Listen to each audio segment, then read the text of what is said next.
Okay, we have a quorum, so I'll bring the meeting to order. Thank you all for coming. The first thing on the docket will be the review of the minutes and acceptance if everyone's capable. We have one correction. We made one typo with a person's name. We just need to change it to their name instead of Maryland. And otherwise, do I have a motion to accept the minutes? And a second. Thank you, Dr. I would go overnight.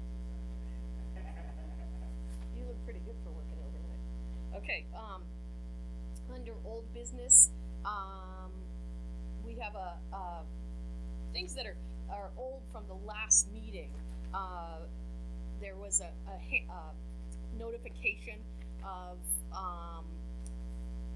about BVAC. We had talked about that many times over the phone and over different entities, and there's a few notifications about regional EMS and duplicate notifications coming out. Neither here nor there. It's all kind of in order, but nothing more to announce. It's really all old stuff since the last meeting. Service upgrades, we have none for this time. Evaluation subcommittee report. Yeah, you can talk about it now. Well, basically, what had happened was we had a problem with coverage, with being available, with there being problems inside the organization with diversion, problems with interaction of all, let's say, the staff.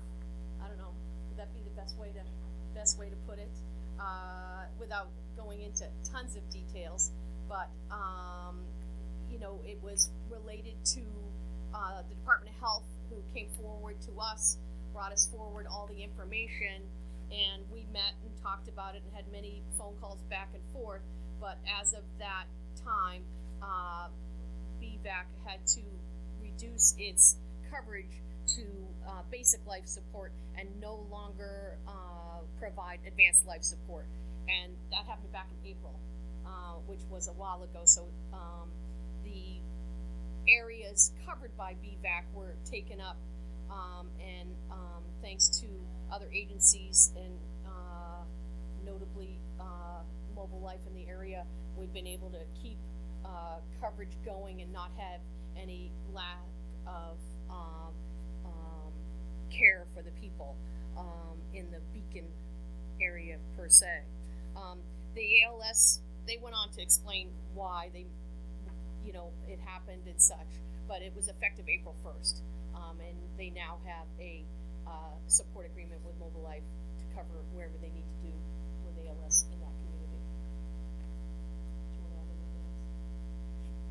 That was the main part of our biggest actions from evaluation committee. And then one other issue was we did a required review from the prior bank. We provided next Sunday, but we mentioned this because it's unlikely to work with minor banks.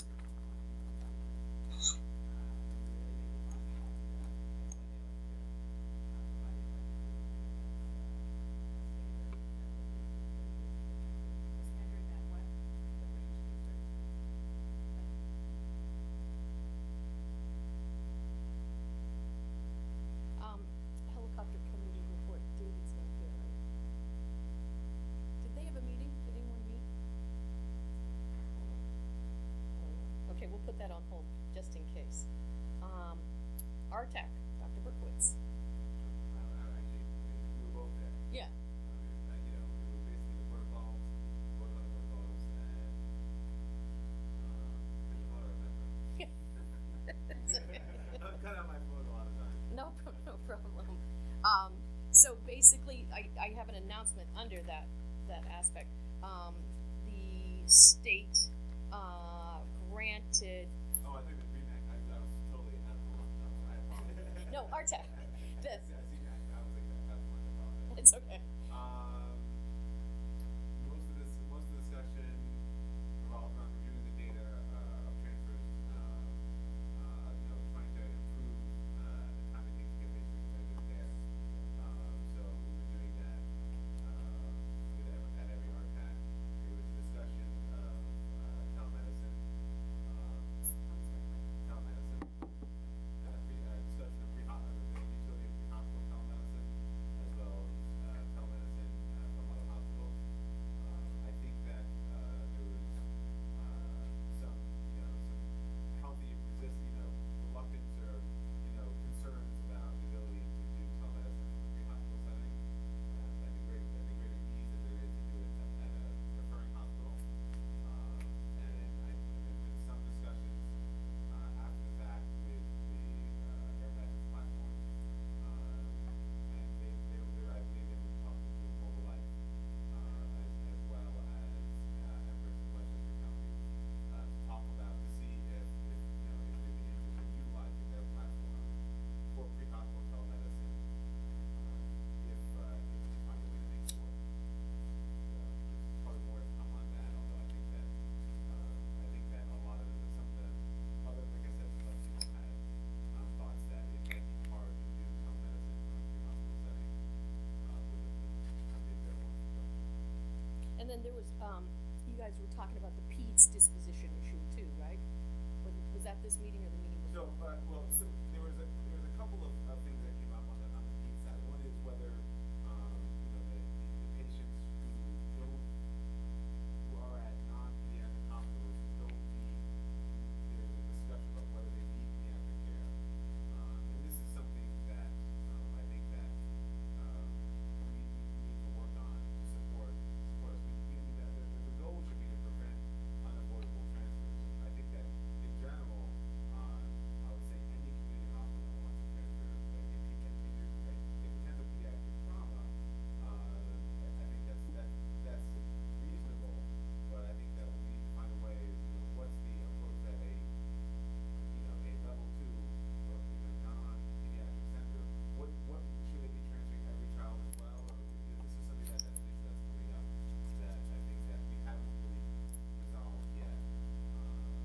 And I think that we do, because I think that there's a risk for some unnecessary, transfers, which is obviously a drain on the system. And also the parents get pretty upset too. I mean, that's the other thing from a logistical point of view. I find that the families, if they go down and they get discharged, which is, fine, they get evaluated, they're at a trauma center, it's a level 1 trauma center, get discharged, they kind of have an issue about it, and yet I guess they don't see the big picture. When the kid falls into the field triage criteria for true trauma, what do? So I think we have to work out a solution there, and I agree with you. I don't think there is one answer. It's going to have to be something we look at, but the falls, especially things like that are really a kid that's still looks pretty good, and yet traumatically had a kinematic injury that falls under that criteria to be seen at the level 1 trauma center. It's difficult, and I think it's difficult for the providers too, because they're kind of caught in the middle. But I think most of us will agree a really traumatized child belongs at a level 1 center and a pediatric center, and that's kind of a no-brainer. It's these ones that are minor but the Criteria. Yeah. But I think that the PCON guidelines are really good, and Yeah. I think that if we all follow, if all the docs are following those, I think that would probably save us a lot of those questions, of what to do. Certainly, if you fall into the group of observation versus CAT scan on those guidelines, then that's a discussion to have with the family. With the understanding being that if they get transferred, they might get a CAT scan,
Yeah, I think that, the pediatric question is very difficult because it's not always cut and dry, but I think the worst case scenario for people for now is they go to the institution they feel is the correct, location, and if there's any question, they go to the closest trauma center and let them, evaluate the child and decide and move from there. You know, I think that there is going to be many questions that come up, many issues that change it one way or the other. I know the EMTALA thing with the helicopter is really not an issue as long as you have it all set up and the agreement's there. So I think it's more a decision-making process of where's the best destination for this child. And sometimes like we talked about before with other cases, going to Westchester if need be, we can see them and launch them, and that's the thing of a discussion of with the trauma center, I have this kid, I think this kid's, got multi-trauma and needs to be there, and you'll launch him and get him there sooner rather than later, and don't waste a lot of time on imaging and everything. So I know that the REMAC will launch the helicopter if you call and say, hey, I need a helicopter. They're not going to wait for an acceptance or something like that. They'll get things going, and the same thing is true for when they're down and want our critical care to launch. In fact, they're self-launching themselves now in a way because they have more access to transfer calls, so they can kind of see what's going on, and then they see, hey, there's a sick kid somewhere. They show up. They see, oh my God, there's stats epileptic kids at apartment or something. They see it. They got they're going go. They do nothing. So they are that will help. But I think that the best thing is always the C part, and I think that we definitely need help from the individual counties to make sure that when there is a really injured child, that we're giving them a chance, giving, if possible, a chance to come down to the level 1 P center as early as possible. That makes a big difference. And those cases are probably very few, but the ones that we don't miss. And the other ones where people go to a level 2, you get evaluated, and they say, well, they have a fracture of the level handle. Most of that stuff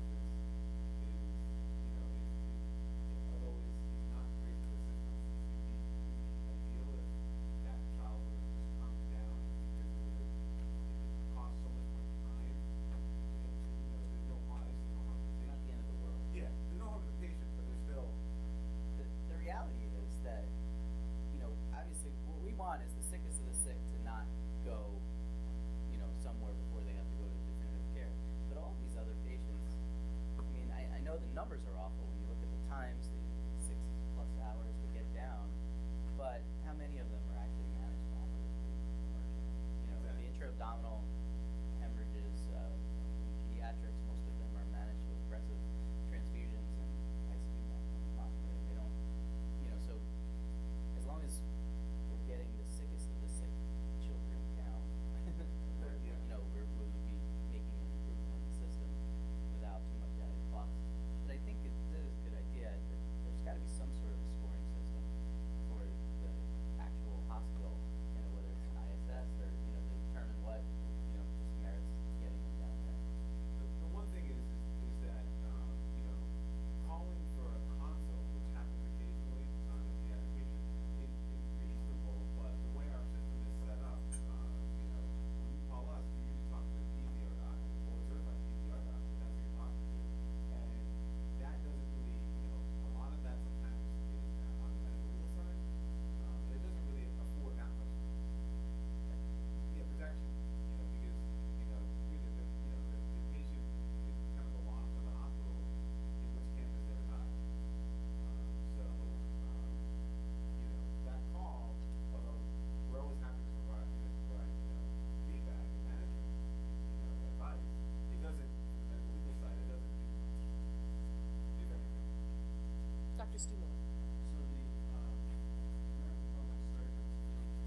your interpretation. That's how I interpret it. Yeah. That's kind of how I think it happens anyway, or I hope it happens, that when a pediatric trauma patient arrives at our pediatric center and they're really sick or really injured, I think that the really injured patient will manifest one of those three physiologic, their son and anatomic criteria. And that's kind of, I think, how it goes. Now, that said, John is right that airlift is, as a airborne standby policy, means that the aircraft put on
So I think that was a motion by Dr. Rashad to make a video program, with CME and medical control contact hours. Did I hear that correctly? Yeah, it sounded. Yeah, okay, go ahead, John. I can get you the data. I mean, that I can get you.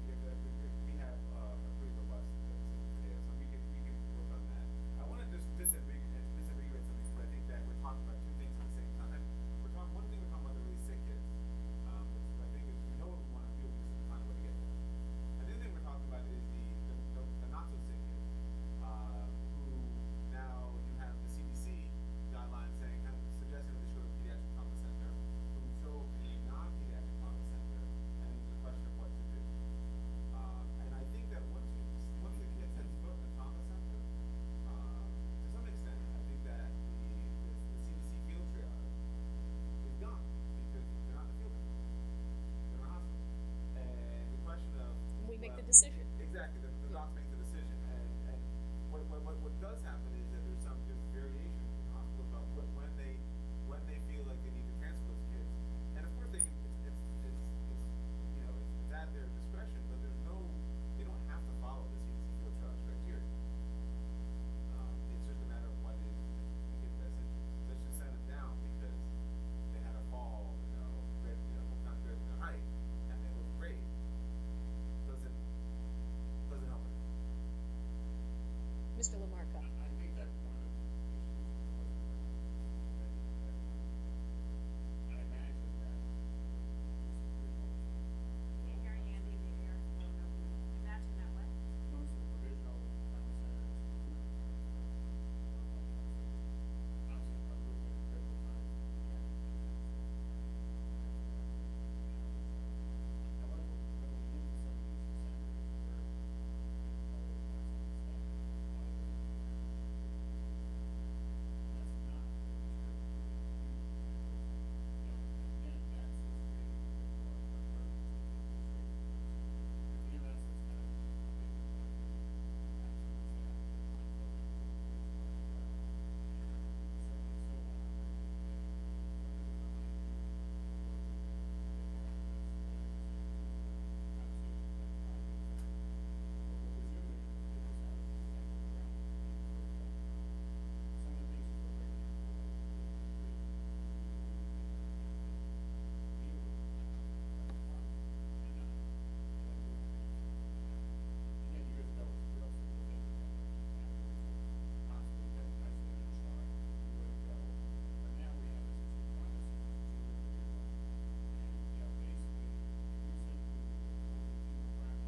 one thing that sort of always repeats itself is a lot of level 2 trauma centers have capacity to basically, a level 2 trauma center basically should be able to take care of almost anything a level 1, center takes care of, but there are always certain specialty issues that tend to be limited, and it's really limited by the supply of physicians that can handle it, like for instance acetabular fractures or complex acetabular fractures or complex pelvic fractures, because there's really very few surgeons, orthopedic surgeons, that will deal with those. And so that's an area that I see kind of uniformly. And so an open femur, actually any place can take care of an open femur fracture, but if the acetabulum was fractured as well and may need operative repair, then those patients oftentimes will get transferred down to Westchester. And I think that's true of almost all the level 2s, because there's really no one that does those, except that in order to be a level 1, they have to buy and pay for some guy that can do it, and there's not a lot. So that's the most common scenario that happens, but it does happen. The problem is you can't predict when you see the femur that there may be a fracture up there, and I've had conversations with hospital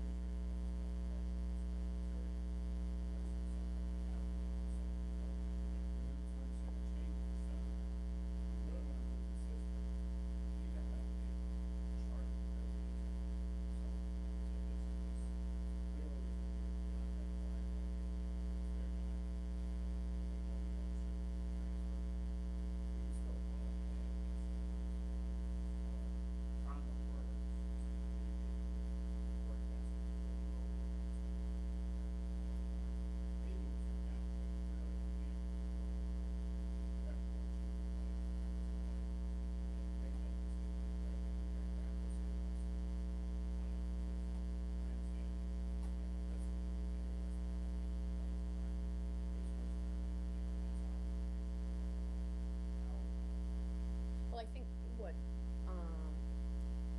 Mark just said, Dr. Pappas just said, every level 2 trauma center should be able to take the majority of such, except for the ones we see are just so catastrophic and require a higher level. And, that's, I don't think, a question. But when you're going in, is that a nurse saying that to you, or that's the ED doc saying that to you? Why'd you bring the patient here? So, My second. Change the name to techniques. So, I mean, then it has to be looked at as why is that institution a level 2 trauma center then? Because I think you're talking about level 2, so I'm reading your mind. I don't think that staff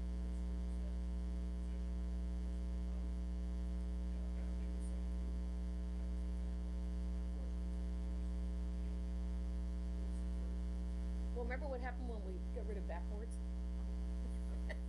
So I think there's always issues. I know, but I think that, and we probably could clarify it a little bit better.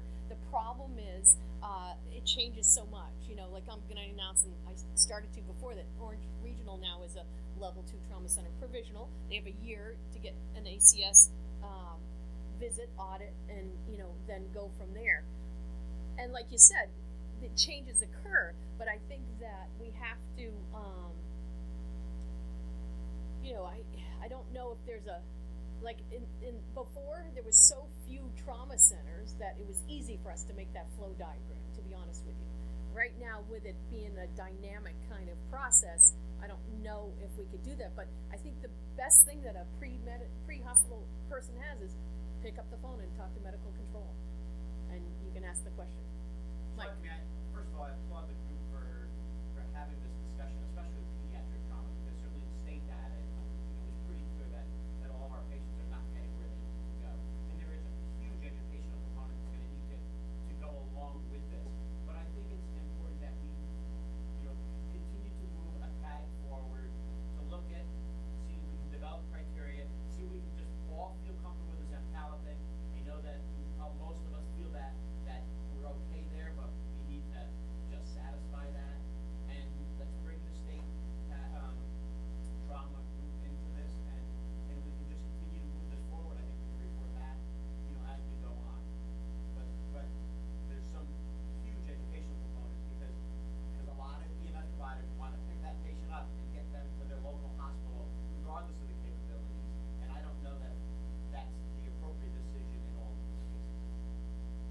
Just my understanding, is that, why do you bring the patient here? Is that happening only pediatric, or is that happening with adults as well? Outside looking in, I thought maybe something was correct. State or services, but then see what the paranoia of some of the staff will be almost a reaction. Maybe people just put it up defensively. Again, Well, I think the safest thing is. roughly short time, we got that response. The safest thing though is if you decide and you bring the patient to an institution, you have an ED doc there, then that's it. They go, they evaluate the patient, and they decide the best thing.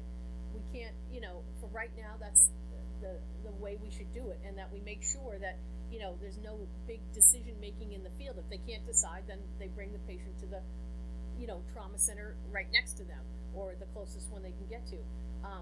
We can't have them sitting in the field wondering and watching and feeling like, am I going to make the wrong decision? That there is no wrong decision. They make a decision, they do it, and we go from there. And we're going to be able to find and fine tune maybe a process here, but we have to still continue on because we're a day-to-day basis doing this stuff. Mike. Well, ultimately, too, who do you even call? So, if you're out in the field today with a pediatric patient, first of all, whose pediatric definition are we going to use? What age are we going to, we're talking about science acuity. I think that's something that needs to get cleared up as well, because there are several, I think 3 different standards for pediatrics. But additionally, do you call your local hospital or your local level 2, or should we be calling our pediatric level 1 and saying, should the patient be coming here? So that's a question. As a provider in the Hudson Valley, can I call Westchester, which is outside of our region, and get medical control where that physician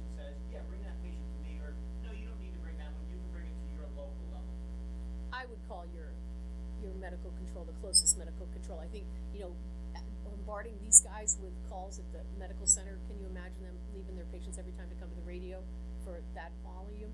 Maybe it's not a lot, but still, I think you need to, you know, ask your local medical control. Everyone will know, but I mean, I think that, I mean, the hard fact says, that, you know, when you're using the ACX definition, pediatric, you know, 14 and above is the best. You should all be using that. Yeah. But see, the regional protocol or the collaboratives don't use that. So that creates a challenge for us in the field because our pediatric definition is different than the ACS's. They use puberty. And that's, I mean, and obviously that's where Dr. Daly getting in on this conference call would be helpful as well. He's agreed to do that. Because that's a challenge. It seems like when we went to specialties for neuro centers and STEM centers, with no patients, it's a no-brainer for the EMS provider to go, okay, this person is actually STEMI. I'm gonna sit here, send them to the hospital 20 minutes later. But it seems to be a larger issue when we have a pediatric trauma patient going, I'm gonna wait this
you're not bound again, because it's just like, say you're driving from Sullivan to New York City, you're transporting a patient, and the patient goes bad, and you call medical control at St. Luke's or at Orange Regional.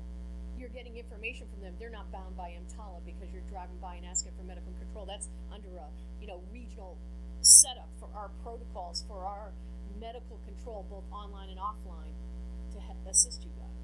Really, at the end of the day, we should just be concentrating on what the right thing is and not really the legalities of it. Because what is EMTALA?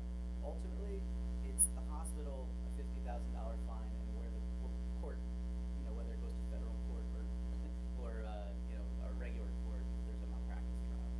Other than that, I mean, it doesn't really affect us, and we should probably just worry about best medical care. Because if we're working on doing the best medical care, then the EMTALA issues aside, But as it's to on the where the wayside. venue is can be settled later if something bad happens, but we're doing the right thing, and that should be our focus. Okay, healthy discussion. Good job, Dr. Berkowitz. I'm gonna. Especially since I didn't even talk about this. Yeah, I know. Well, somebody hit him and wake him up. No, Dr. Stu Miller, I'm gonna back up for a second. Did you want anything under helicopter report? I skipped over to go to. It's fine.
Okay, thank you.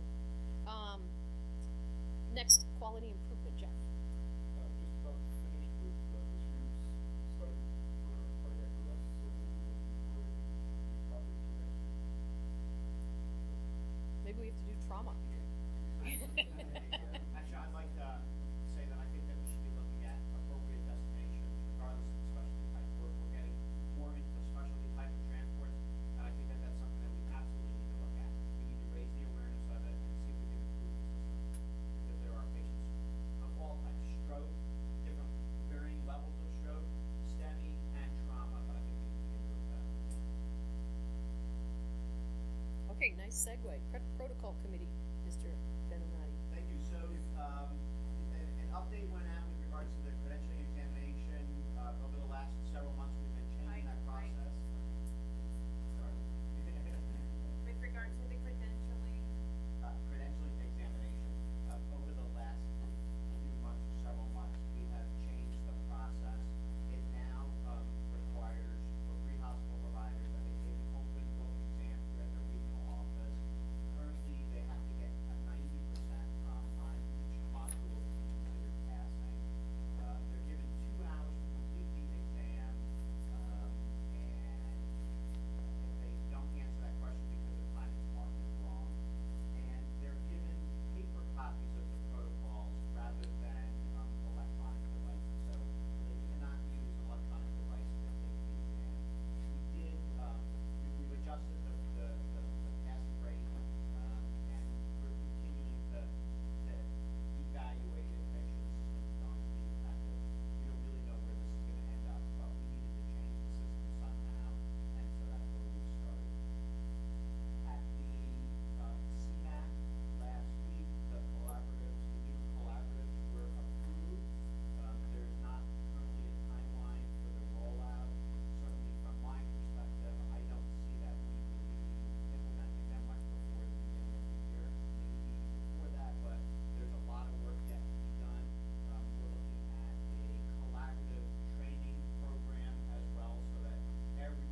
Yeah, I think what from this kind of segues into both our new business and CMAC, because we had passed this at CMAC, and the point there was, if a agency, a BLS agency, wants to acquire the technology and the equipment, we're not going to make anybody do it because it's an expense.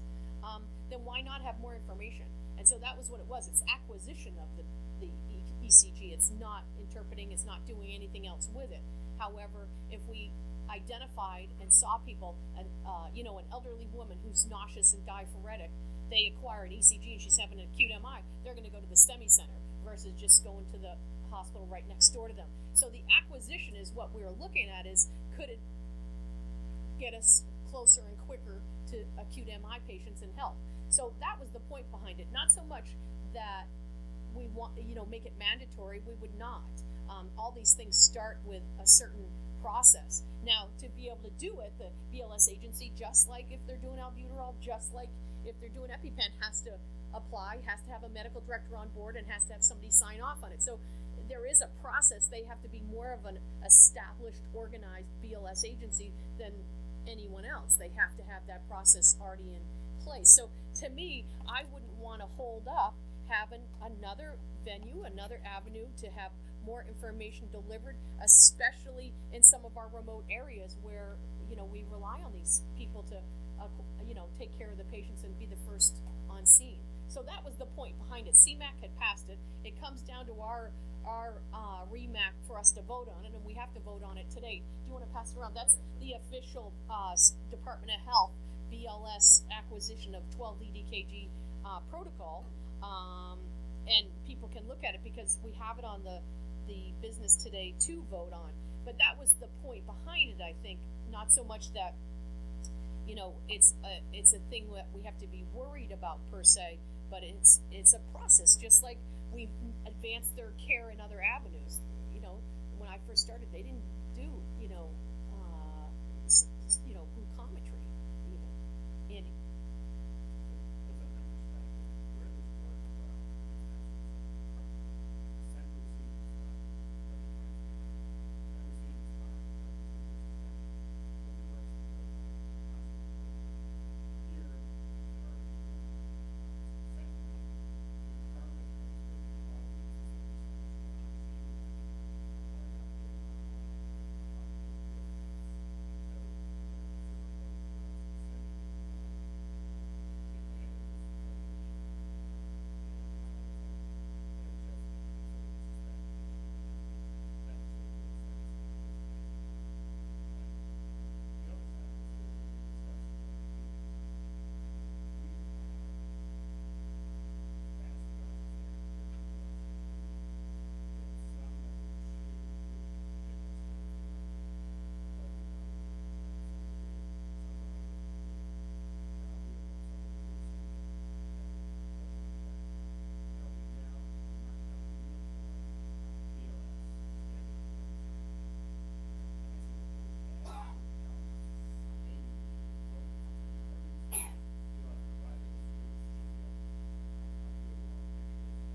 issue of 12 leads, really is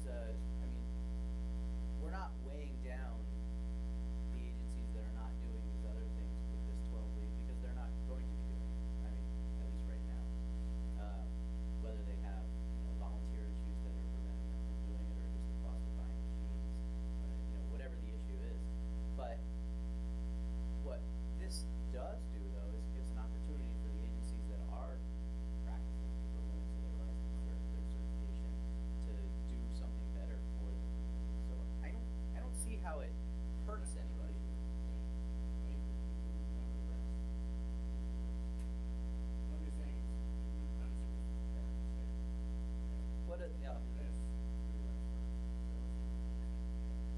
I think, again, we haven't pushed anything on anyone because of finances, and we didn't wanna say that, these volunteer agencies who don't have a budget has to go out and buy, X number of glucometers, or has to go out and do X number of things. However, yeah, and they need to have they need to be married to a medical director and work with a medical director. And I think that's where probably most of the problem comes from with the BLS agencies. Never really had that.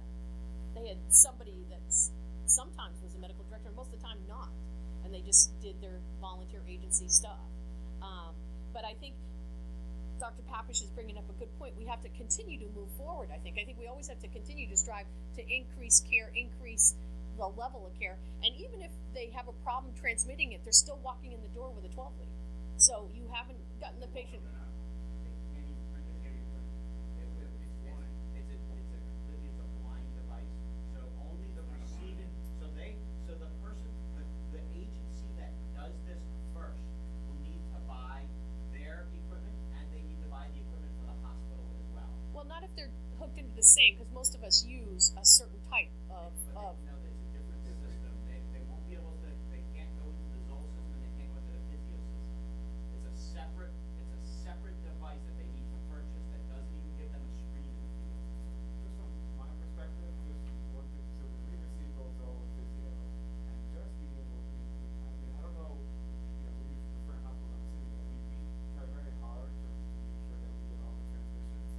But just getting two feeds is a nightmare. A third feed that is not compliant with each other. They don't want to play. No one wants to play. You talk to Physio, you talk to Zone, whatever. It's like, no, it's their fault, whatever. We have a better system. Why can't they just send to us? Ask for it, whatever it is. So I mean, that's a real operational barrier, especially when it happens to a city, like a dedicated city center, that we still every few months have something that happens where we stop getting transmissions from someone somehow, and it's monitor set up, or it's computer set up, or whatever it is, figure it out. I can also see another layer of complexity. It is going to be it'll be challenging. I'm sure that if on the other hand, I do know of an agency on region that's very pro this, and it's because they have test made patients who they that get transferred to BLS, and they can't they don't know, and they feel bad when they find it out. And I feel for them. I think that in a limited way there are probably a few agencies where this could be very useful for, but the hospital perspective is going to be challenging. Who makes this? Zoll and Physio aren't done. Yeah, I think the one that Dr. Daly had at the meeting, I think actually it's an internet based, cellular to internet, and the initial doctor that interprets it, I think, was in Israel, who then phones the hospital and then faxes the transmission over as well. Yeah, we got that far. But it goes to Israel for, And a doctor reads it in except from Friday night to Saturday. goes to India. Yes, in the back. It's really it's all So, I'm too much something sure I'm possible. We have, we connected with the doctors, BLS, we asked them to study questions to us. From Sharon Hospital, instead of our advocates for like,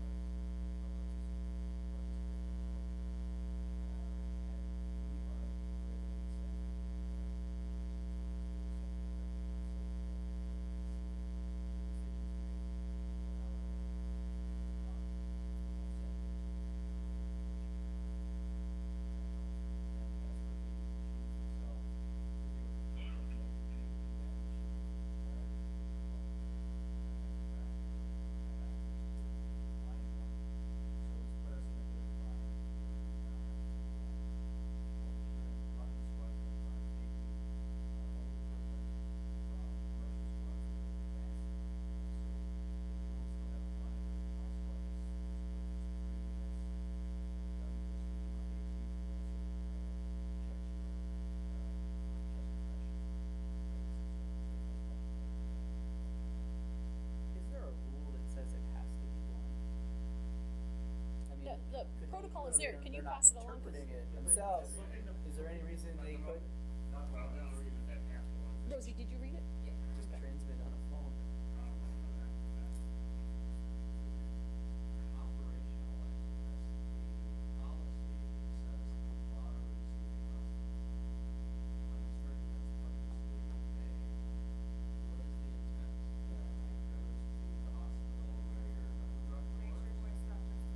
Sure. Do you go to the hospital where your medical director works? If your medical director works at a hospital? Does it go to your local hospital in your community? Does it go to STEMI center that you might be transporting a patient to if there's a STEMI? What is, what would be the repeatable hospital if we were to approve this and Well, what it's set up to be is who you're going to talk to and who you're going to direct it towards. The equipment that Dr. Daly had brought to the meeting was that you hook it up with a specific institution. And so you work with that institution just like they're talking about in Connecticut. And you would be transmitting it to them. what is the intent? Which institution? Is it go to the STEMI center so they Yeah, can you- call on no control?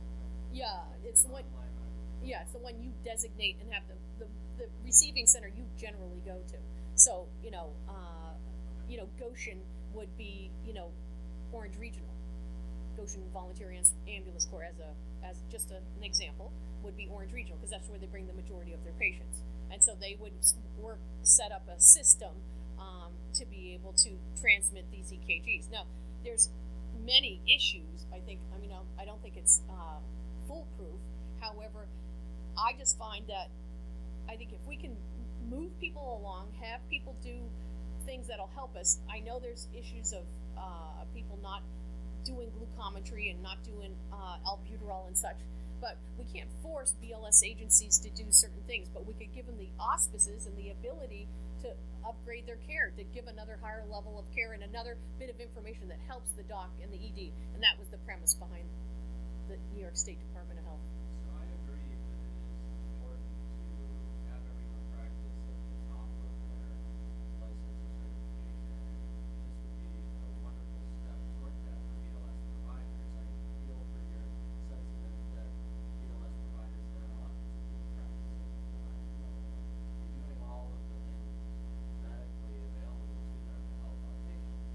I don't know if I would hold off on this in the hopes that they would do albuterol and mix them up with glucometry. But I would question, should we recommend that these go to the STEMI centers? So the STEMI centers can say to the BLS agencies, yeah, that's a STEMI, bring them here, please. Or, no, you can go locally, much like you were just sort of alluding to with trauma. Should we tell the trauma center to say, is this a trauma patient you want? Should we have these go to the STEMI centers? And then there would be fewer hospitals that have to purchase receiving centers. Those hospitals more likely are already used to getting more phone calls, and the physicians would be more willing to take those phone calls and spend the time to look at this transmitted EKG rather than relying on nearly every hospital in the Hudson Valley to buy something and have all of those physicians willing to be available to read an EKG at a local center. Yeah, I think part of this whole issue that we look at this from the state and adopt it if we want, we make it the way we want because we're the officials in this area. The Hudson Valley, we know the Hudson Valley, we know what their capabilities are, we know what we have, so we can designate it as the receiving institution is a STEMI center. John. Do you have an idea of what people's interests are basically? We're talking about probably two agencies. I was gonna say, I think out we've of heard two 40, so far, so. I mean, Jeff, I think is not two. Yeah, it's not a voluminous amount. So this might be actually essentially a very specialized limited program that is to deal with gaps that have been identified in certain regions, which in that sense is great. But if every BLS agency is like, I'm doing this, and I can see how that would be an issue. Where if it's just a couple of agencies saying, I want to do this, they're gonna find a way to work with a hospital. And I think the BLS agencies that become more involved and that take their care to another level and do these other things have an involved medical director. And I think that's been our problem, Andy, with the history is that we've not always had that communication between BLS and ALS and to this body itself. And so I think, sometimes we can have a process where you have a more involved medical director with a BLS agency, so. Correct, I agree with you. You know we've had this discussion before, I mean, And that's the problem, in Ulster County, I've got a couple of squads that want to go to BLS and Narcan, Commentary and Narcan, and their medical directors, they would sign off on it. What I think we need to do is, I recommend, we put together a quick fix in. yeah, you get a new medical director. All of us said the same thing and went, bum, bum, bum, bum, bum. It's not that easy to get that. I wind up getting one of my ER physicians to sign off to be there. They can't find somebody. Well, that's the best person for it to be anyways, right? I mean, you know, we have had, you know, in the past, we'd talk about an agency and I'm like, who's the medical director? I've never even heard of the person. So it's much better for it to be an affiliated ED doc or you know, somebody in what we're doing, you know, in the gist of it, that's staying up to snuff with what we're doing. Can we develop a list of who all the medical directors are and send something to them and say, hey, this is the level of care that we've gone to, and we strongly recommend that you work with your agency to get to this level. Absolutely, I think you have a few directors in your area right here that can address that issue. I think there's no question it'd be helpful to have more involvement, it'd be helpful to have more communication, just like when we did the educational rollout before. I mean, I think people were receptive to new information and that we're even out there wanting to get them involved, wanting them to come to a higher level, wanting them to, you know, bring it up a notch. So, I mean, the more we can do, the better off we are. Volunteerism is a dying breed. There's no question. But I don't think that means we stop what we're doing. I don't think that means that we put a ceiling on what people can do. I think we have to allow people to do and to move forward. And that was my point behind. It's just acquisition. And if they can do it, and if they have a system set up, and they have somebody to do it with them, and a medical director, then I wouldn't hold them back. And I think the way the protocol is written policy is written, the EMS agency in coordination with the hospital can elect to do this officer. So it's not forcing anybody, it's not pressuring anybody. If you have a system and you feel in combination with your receiving medical center that your patient population will benefit, then you can pursue it. Yeah, and it was not to make it a you know, a monetary. Mandate, Yeah, that's why it's not mandated. Yeah. That we vote? Yep. So you want to make the motion? Yeah, for the motion that we begin permitting, 12-week acquisition programs amongst BLS regional, BLS providers. In the region. Well, after you get a second. Okay, I'll second that motion. All those in favor? Unanimous. Thank you. What were you gonna say? Just for technicalities, the state does talk about BLS and advanced emergency medical technician levels. You know, certainly that's another big topic. Yeah. No, at the state level. Yeah, yeah. So maybe for the motion, you should revise it to be consistent with the state protocol. But that's cute. Yeah, I mean, I think we have to, It has to be consistent. yeah, it has to be consistent with, So then it would be basic life support and advanced emergency medical technician level. okay, Talking we have, about the 2s and 3s, I mean, that don't really, Yeah. that's correct. yeah, And again, the state right now is re-examining yeah, that whole issue. that was a huge topic at That was a huge topic back CMAC also.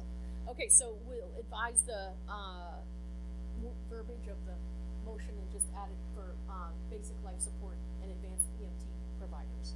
And then the other question is, should this then go to the protocol committee or another group to develop a process? Because obviously there's a process that's gonna need to be developed at a regional level, before the approval is granted, right, or not? Do you need a process? It shouldn't really be any different than any of the other adjuncts that are out there. Yeah, because we don't oversee the glucometry and the albuterol, but they have to have, Well, this one does require an approval letter. So Right, well, all of them do actually too, because they come through the office Okay. and we kind of rubber stamp it, so I see every single one that comes through. But they have to have the appropriate paperwork filled out, they have to have the protocol, they have to have the medical director, they have to have, As long as Jeff's good with that, that's all that matters. okay. Jeff will do it, no worries. Okay, thank you. I'm on board with that. The last thing under the new business is the collaborative protocols that Mike had brought up. Remo presented their protocols to CMAC and had them approved. It was the same protocols I gave you at the March meeting. However, what they were had some changes in verbiage, changes in some semantics and things. We saw some literacy and kind of technical issues the way we had written some things. So we've adjusted some of those issues and corrected the typographical errors and made it into the same format. Like Mike had said before, we moved out a lot of policies that belong under each REMAC and just kept it as a medical collaborative protocol. It did pass the, remember I told you about the patellar dislocation? That did pass. I couldn't believe CMAC allowed it, but they did. So that protocol's in there. And the version you all saw was basically the version that went through. So we put it out for a commentary. Most of the material came back. We forwarded on to the collaborative committee. Hudson Valley had quite a few comments, and most of it was pretty straightforward. I didn't think anything was unusual. However, there was one part. Mike, do you want to bring up the part about this disclaimer? How about at the next meeting? Okay. How about, so we can adequately prepare to have the discussion, just, and maybe we'll learn a little bit more about the protocol by then. Okay. The discussion is going to evolve around, the use of judgment by field providers more than written protocols, that we've had. So provided the paramedic has the skill, provided that the medication is a box, and they contact medical control, the provider and medical control have additional flexibility. So, but that's gonna be a huge educational component when we roll the protocol out, because paramedics traditionally have been, if it's written, I can do it, if it's not written, I can't. So it's a change in the philosophy that we're gonna have to really look at in greater depth as we move forward.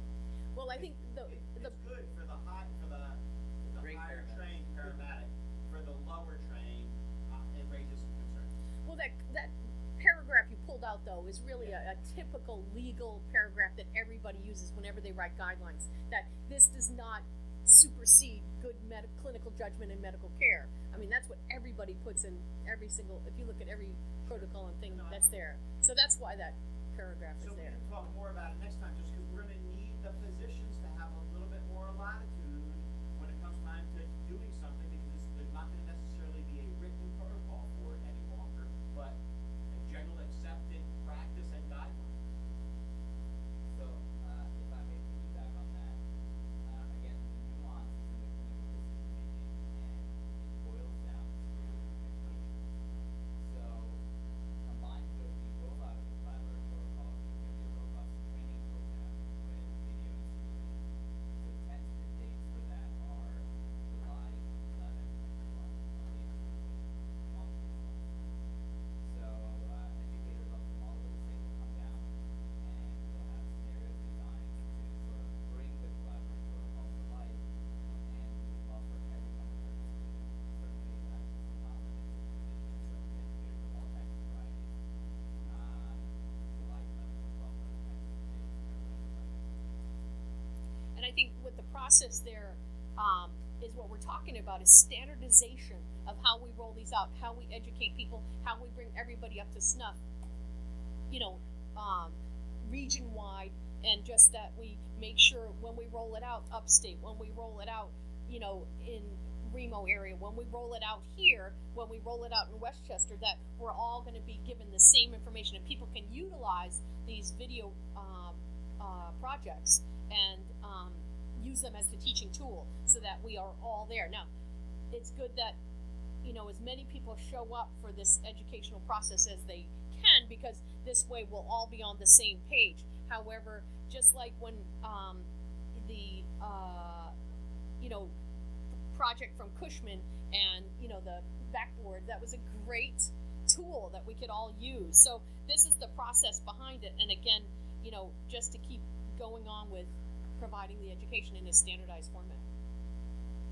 So, and we really need, you know, Dr. Arshad is doing a lot of this, and he's working with Dr. Fugilar out of Syracuse as well, and they're trying to develop a real progressive training program which will take a lot of pressure off of the individual agencies, because you will simply participate in this program, and I believe that that's what you're going to be then organizing on the 11th and 12th? Yeah. Okay. We're recording the training scenario simulations cases, we'll produce them, and then load them onto a learning management system that will be accessible by any hospital provider in the state, and then we'll track them. So that's a great effort. Yeah, I mean, it just, because we saw the last time that it was too many open holes, so this way it's gonna standardize it all. Now, I have on the agenda to vote on the new protocols. Does everyone feel comfortable in the room that they've been able to review the protocols in a fashion that they're capable of voting on here, or do you need me to table it to the next meeting, which is September 12th, so you have a little bit additional time to review, because it's not going to cut into our. Is there a document, could there be enough sort of bullet points that we could? Yes. Is that just Yes, I can get that to you. What I sent to everybody was just the full gamut of the protocols, but I can absolutely take out of it the big things, because I keep notes on every single time we meet and what some of the stuff, the discussions and things are, so I can get that to you absolutely.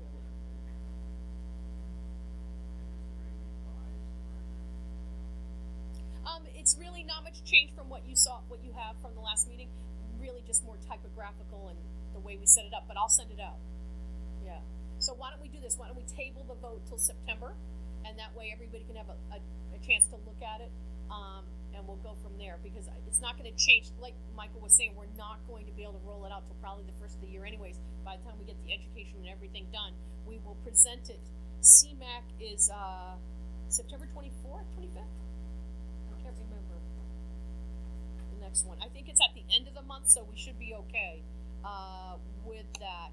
I'll just check that time frame, and we'll go from there. So, oh yeah, so it's right after us, so we can. So I will, say 13th and 14th, I thought 24th, 25th. I will, so we'll table the vote till next time, so everybody has a chance to look at it, the final version, and I'll get it out to you, and I'll put a little bullet point issue so you know exactly what the changes were from the last time. Mainly it was really formatting, additions, and actually removal of things. So that brings me to the CMAC report. We talked about most of it.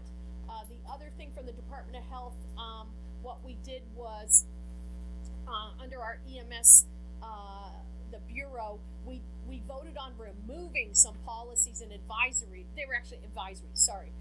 We rescinded 2 advisories that were out there, biphasic automated external defibrillation and emergency care of patients with hemophilia. We rescinded those policies. They were from 2002 and 1997, and we rescinded those as of the last meeting. Also, mask trousers, and hyperventilation in severe traumatic brain injuries. These were all advisories that were sent out over the years, 2004, 2003, 2002, that we rescinded. I can send the list around, but just to announce they're out of the Department of Health at this point. Yes. With the removal of the mask that you gave health. Yes. And there was one other thing, the pelvic binder, we changed the verbiage on, and, there was one other thing I'm forgetting now.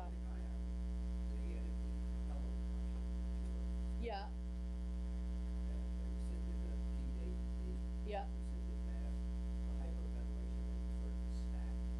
Yeah.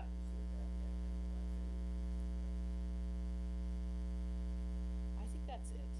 I was thinking there was one other thing, but I think that's it. Okay. Under new programs for BLS agencies, do you have anything to pull forward? I have a couple of announcements from the state regarding that. The Board of Fire Commissioners has removed Woodburn Fire Department authority to operate a New York State certified EMS agency as of February of this year. Until that time, the department has to receive a full completed application before they take them off suspension. So this is a notification from the state regarding Woodburn since it's in our area. I mentioned that New York, the Department of Health also gave provisional level 2 designation to Orange Regional Medical Center as a level 2 trauma center. There's also a great deal of information come out from the state regarding, medical drug shortages. It's this never-ending, constant list. And one of the things the Bureau brought out was a notification that more medical will no longer supply controlled substances for their customers. So that was a change and a transition people have to work with and to move to other organizations and companies to help them out. We talked about BVAC. Rockland Community College has come out with a statement through a thorough investigation into the EMS program offered at the college. After review over the past 5 years, the college administration has determined that continued low enrollment and rising costs prohibit the continuation of the program. So as of August 31st of this year, Rockland Community College will no longer offer courses in emergency medical services, paramedic, and EMT training.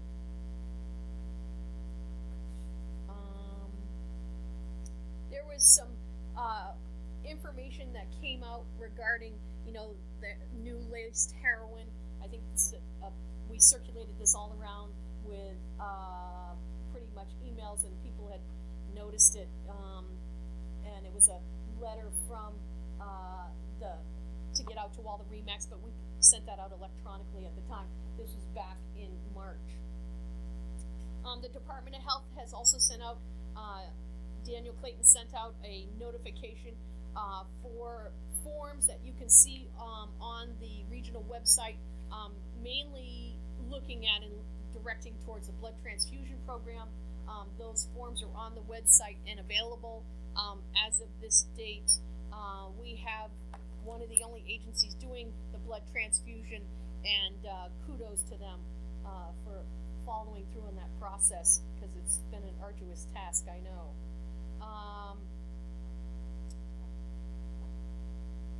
That was it on my new stuff. I have to read some Department of Health citations, and then we can go into open forum. So, from the Department of Health, Michael Hilbron-Rada out of East Elmhurst has received a citation, suspended for 1 year as of March, and assessed a civil penalty of $2,000.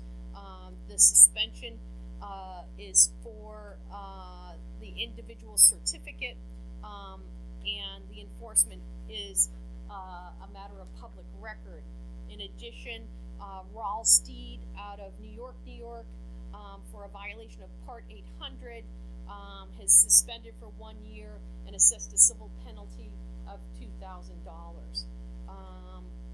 Also for a violation of Part 800, Joseph Sumeski out of Oswego, New York, is suspended for 1 year. The suspension was effective March 14th and assessed a civil penalty of $2,000. Jared Wells out of Ogdenburg, New York, was given a citation for violations of Part 800, and it was effective March 14th, 2016. And lastly, Christopher Jenkins out of Hammondsport, New York, for also a violation of Part 800, assessed a suspension for 3 months, effective in March, and placed on probation for 3 years, and a civil penalty of $2,000. I have to read all those into the minutes. Open forum. Anything anybody wants to bring up? I'm dealing with an issue, and I guess I just county, first responder and BLS outstanding, and then RMA. One particular police department that has told me that they are the ones who provide the Narcan use information under the mental health law. All patients that receive Narcan by a police officer must be transported to a hospital. If they arrive to the scene after the EMS provider provided Narcan, the rules change. They will put them under mental health information and go to the hospital. A couple issues I've been talking to the medical examiner up there about patients who have been using heroin and do get woken up by Narcan use. We don't know if they're being, if medical control is being contacted by the ALS provider or the RMA if it's happening, because they're coming into a patient who's 9 o'clock this morning without a complaint, going, I'm fine, I want to go to the hospital. Her concern, mine as well, these hardcore users, as soon as everybody leaves, it's not a question of if, it's a question of when. Once everybody leaves, they're gonna want their high back. Once they start injecting it again, the next time they find it, they're probably gonna get it. And the concern seems to be, I have a couple of fire departments, I have this police department that came up to me and myself about, how we try to get a better guideline about RMAing these patients that are basically been arrested for arrest, that can be first Narcan. Well, the RMAs, they're supposed to be contacting medical control, that's not a question. So that has to be dealt with right at the level of the agency, because they're supposed to be contacting, there's no question about it. That discussion you can have with the medical control physician. I think that, once the person comes in, 90% of them, in my experience, are always so pissed off, they wanna get out of there anyways, but I make sure that they're capable, they're understanding, they know what they're doing. I can't force them to do anything, I can't force them to have any care, but I'm gonna make sure I'm comfortable with it and that they're awake and they're, don't need to stay. If somebody is like kind of doffing off again, I don't let them go home, I don't let them sign, they're not capable of signing AMA, Certainly, we can start tracking the RMAs of, I guess, first responder, then EMS providers coming in, RMA, and make sure medical control is being contacted. My concern is we have people showing up, and it was brought up at one of the meetings, oh yeah, they just come in RMA, they're simply gonna leave. So I know it's been happening that medical control has not been contacted on a regular, I would say, that they have not been contacted on all uses of things that aren't being by first responders and then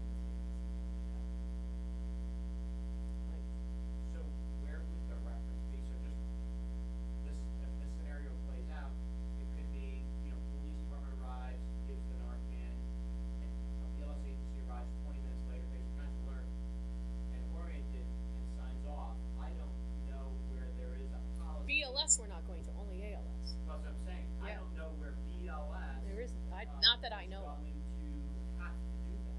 Yeah, there's not anything from the BLS perspective. John is asking, I think, for a more affirmative, anytime Narcan is given pre-hospitally prior to their arrival, it's gonna require medical control. I mean, I think, right, is that what you're saying? The New York State BLS protocol is now stated, either the patient is conscious, alert, or you suspect either alcohol or drugs on board, they are supposed to contact medical control and a police agency as part of the BLS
think that, we could make a definite, strong recommendation that they follow the BLS protocol, because that's the way the state put it out, and if they're going to have that capability of Narcan on, to their disposal, they have to follow the protocol.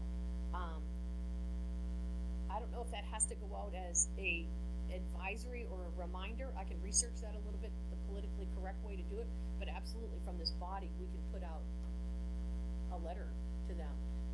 It still comes under their person who signed off on their Narcan. That's the person who's really responsible there. So it's that it goes back to the medical director again, and we can put that so that people understand what it is. But it sounds like it would be better. I mean, and that's okay to do, but it sounds like it would be best to look at: is this a specific agency, or is it a global county area, or is it one little hamlet?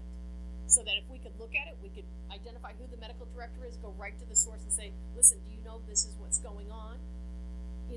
Also, it's another way to identify it, but you and I can talk about that, all right? Because it's very important and it shouldn't be happening. I wanted to emphasize, yeah, I think that would be, the language are I've taken several of these calls. Yeah, me too. Yeah. It was just funny that open it up Arlington that kind of police department that does give this Narcan. With their policy, they give Narcan, that's what they have, that agent going to training for. Now, if they show up after Arlington shows up, Arlington gives the Narcan out by another net. So we're walking and we have the police department that's gonna straddle the line going, yeah, we're gonna force them to go scenario A, but not scenario B. It's open to both police department And that's the town of the city. It's interesting when you talk about these concepts from a data perspective. So, Dr. Freddie Manifold, EMS medical director of San Antonio, Texas, did a death registry study of patients who received intranasal Narcan Reliable, how many ended up in the within 72 hours. And we would all guess that there's some number, right? Not saying that it's not possible, it just usually does not happen. And I think the criticality of decision making is to make sure that people have capacity. And the safest way to do that is, get a full assessment of what time to get it done.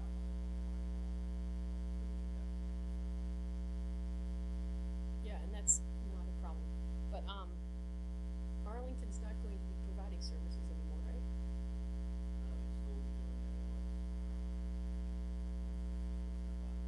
Okay. I thought that was changing. I misunderstood. Okay, okay.